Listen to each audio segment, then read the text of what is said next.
Welcome to The Right Approach, sponsored by Cascades Golf Course. My guest today is the 2024 County Open champion, Jamie Clark. Thanks for being here, Jamie. Thanks, Phil. Appreciate it. Yeah, absolutely. Yeah. So, the scoring in this year's County Open was phenomenal. I think on Saturday we had 13 golfers under par, and then the tournament ended after the second round with 9 golfers under par. Obviously, you shot 69-68 to finish the tournament at 7 under par, which was only 1 shot off the tournament scoring record. So it was almost a historic victory for you. But what do you think contributes to the low scoring this year? Well, first of all, I think there's just a lot of good players in Jackson, so that helps. And the conditions were favorable. There wasn't a ton of wind out there, and it was a little bit softer in the first round than it was the second. So I think that probably contributed a little bit to the scores. Yeah, I was just hoping I didn't set the course up too easy. I didn't think I did. I put some tricky pins out there, but seemed not to be a problem for you guys. Yeah, no, there was a lot of good players shot a lot of great scores out there. Yep, they sure did. But I think it really is a testament. We've seen over the last couple of years, it seems like the scores keep getting lower and lower. You know, the winner, you know, it seems like 10 years ago might be 2 under par, 3 under par. Now it seems like it's pushing that 4, 5, 6 under, and there's more and more scores under par. It just seems like the competition here in Jackson just seems to be getting better and better the last few years. Yeah, golf is healthy right now for sure. I know a few years ago we kind of went through a lull, but everybody seems to be playing a lot, and we have really a lot of good players around here. Yeah, we sure do. And there's 91 golfers in the tournament, which is more than we've had in a long time. I would say probably 20 years or so, so that's great to see. So I know this is your second County Open title. Yes. You won your first back in 2006 when you were just 18 years old, just graduated high school. Yeah. So talk about how does this one kind of compare to the first one? You know, does this one mean any more to you, or? It probably does now because I've played so many tournaments, and back then I had only played a handful. So you just thought it was easy, right? Yeah, I thought, this is easy. We'll do this a lot. And after 18 years, I was, you know, it's hard to win. You know, it's not easy closing out a tournament. There's a lot of nerves involved, a lot of tough swings you got to make and tough putts, and so. Yeah, I think it's a little bit more gratifying now knowing how hard it is to win a golf tournament. Yeah, absolutely. And you've played really good golf the last couple of years. You've had a couple close calls.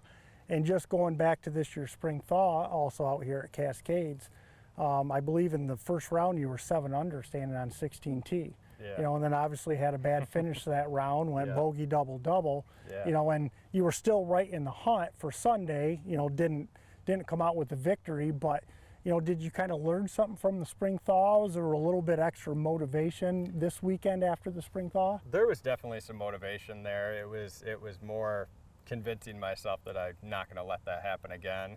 Learning from mistakes and learning, you know, when to. I think I might have gotten a little excited the first round of the spring thaw, and so in the county I kind of had to tone it back a little bit and make sure I was a little bit more even keeled throughout the rounds. Sure. So I'm just kind of curious, on Sunday with so many scores under par Saturday, it was a wide open tournament. A lot of guys had a chance to win. Yeah. You were in the second to last group. The leader, Andrew Tyndall, who shot 67 on Saturday, he was behind you. And were you watching the scoreboard at all on Sunday, or were you just playing? Sunday I was just playing. You know, I just went out there and said play my own game and kind of add them up at the end. And I did not even look at the scoreboard once until the second shot on 18 to kind of see if I needed to try to make a birdie or, you know, a little bit of strategy on that. So I just kind of stayed in my own little bubble the whole day, and, you know, it worked out in the end. Yeah, absolutely. So when you did look at that scoreboard on 18, obviously you saw you had a 2-shot lead. So what was that feeling like when you saw that and going, whew, I'm up 2. I don't have to make birdie. Yeah. All I got to do is make par and hope the guy behind me doesn't make an eagle. Yeah, it was a good feeling, although it was still a tricky pin, that front right pin on Sunday. Yep.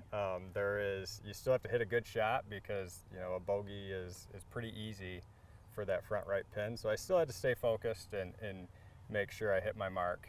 And so it wasn't easy on the second shot. Yeah.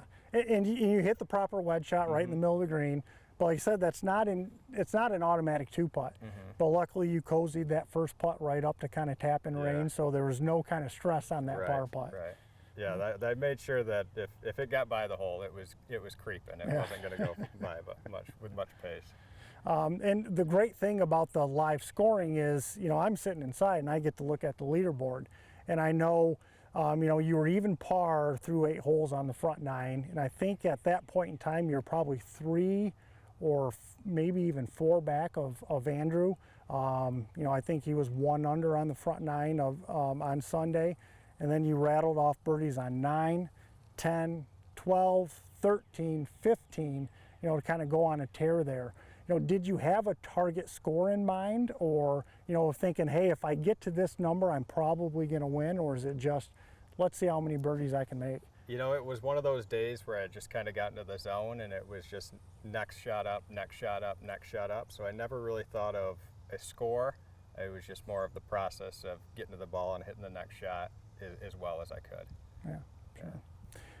So I'm kind of curious, your first County Open victory, 2006, just graduated high school, and you were coming off an individual state championship at Lumen Christi, which it still amazes me, of all the phenomenal golfers that come through Lumen Christi, you're the only individual state champion in Lumen history.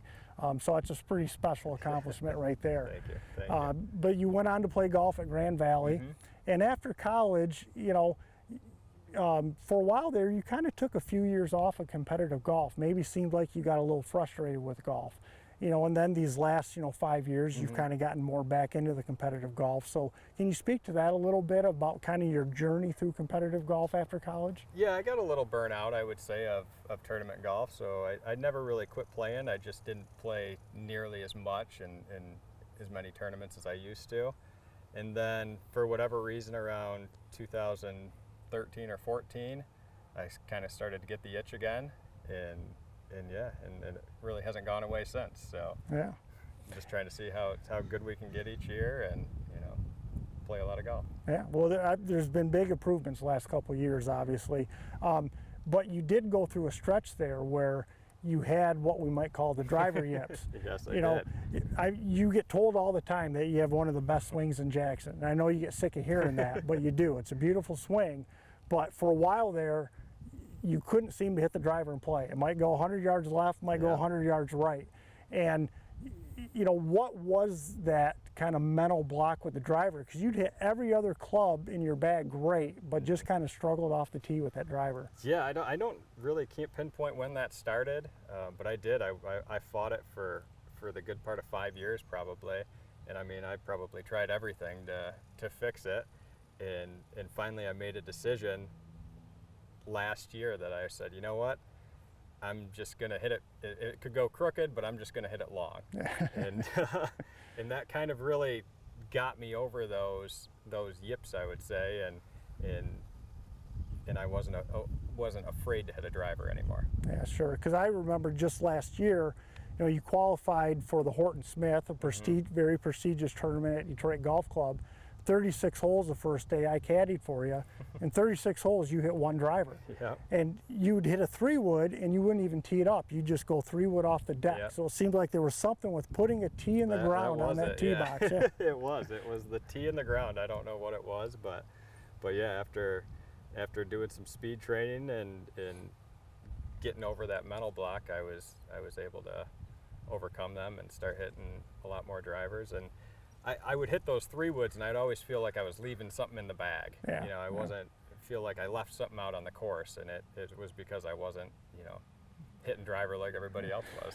You were still hitting those 3-woods 270, 280 off the deck, so you were still hitting them out with my driver. But so talk a little bit about that speed training. I think you kind of started last fall, and kind of what was your goal there, and what was the process like? And yeah, so I heard on a podcast about the speed training that Matt Fitzpatrick did to get faster, and he ultimately won the U.S. Open. So, like golfers, we just say, let's try it, and we'll try anything. And so I tried it and got pretty good results right away.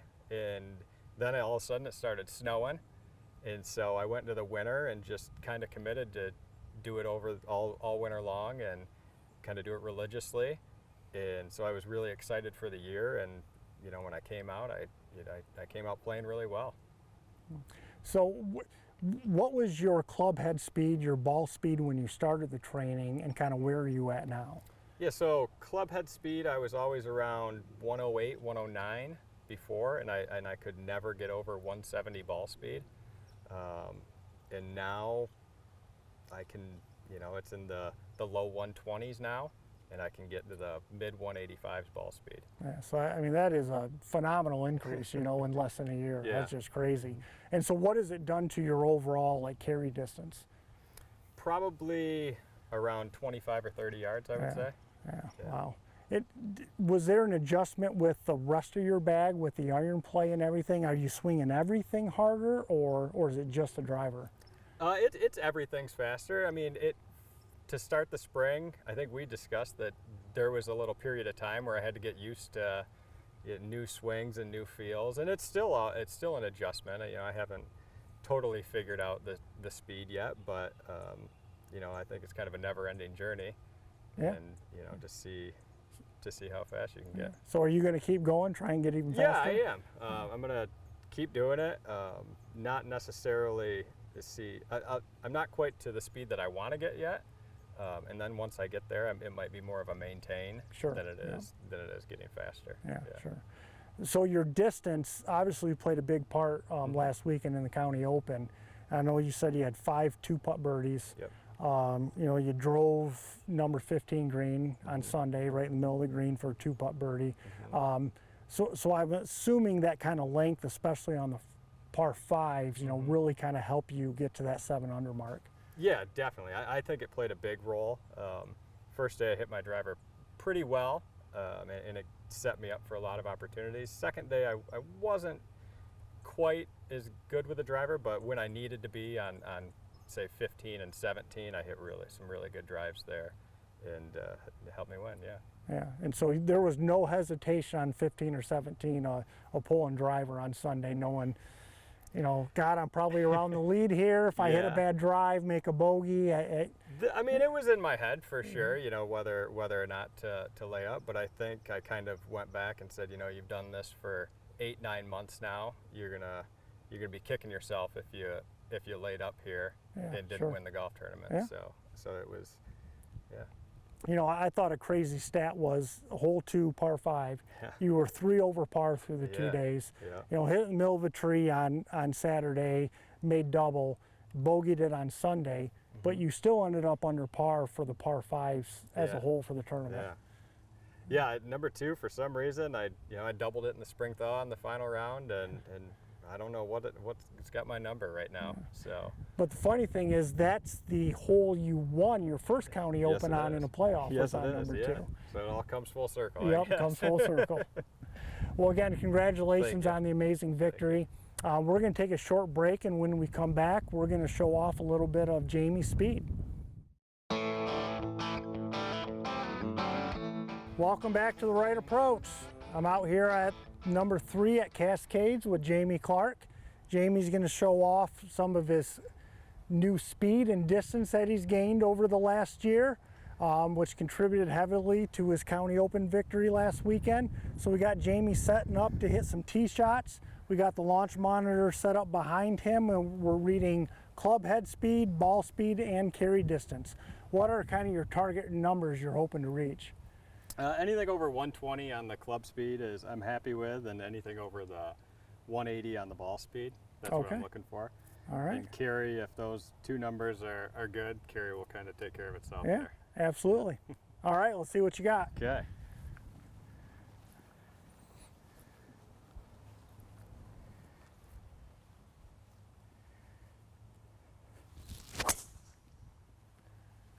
Well, that was launched. Let's see.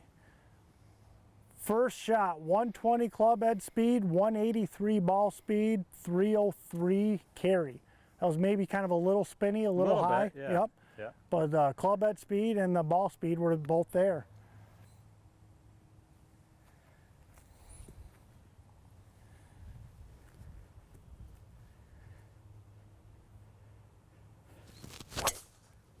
Oh boy, that one's gone, Phil. I can start getting my own out.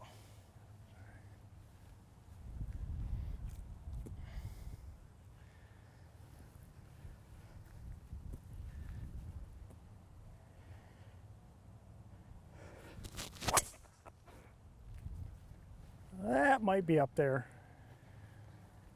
120 club head speed, 180 ball speed, 306 carry. All right. See if we can get you over that 120 mark. See if we can get to about 185 ball speed.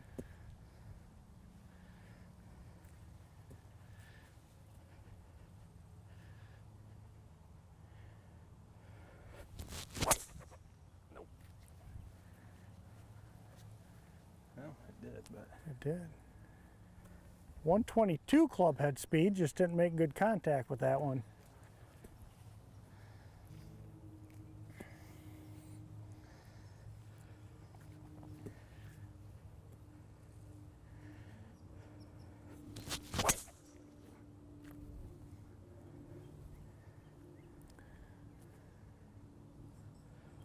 .120 club, 180 ball, 295 carry.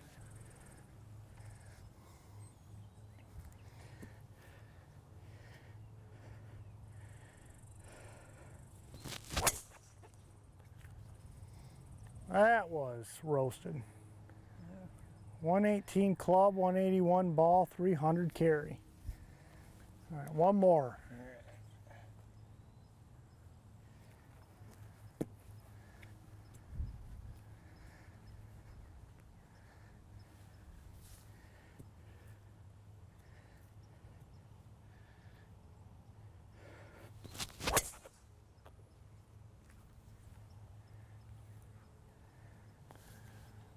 119, 179, 287. all right. Well, Jamie, very impressive what you've done with that. Thank you. With that speed training. You know, getting the 120 mile an hour club head speed, over 180 mile an hour ball speed. You know, carrying the ball over 300 yards. Quite a leap in less than a year. Thank you very much. Yep, and congratulations again on the great County Open victory. Thank you. And thanks for being here today. Appreciate it, Phil. Thank you. Yep, absolutely. Thanks, Jamie. And thanks for watching The Right Approach, sponsored by Cascades Golf Course.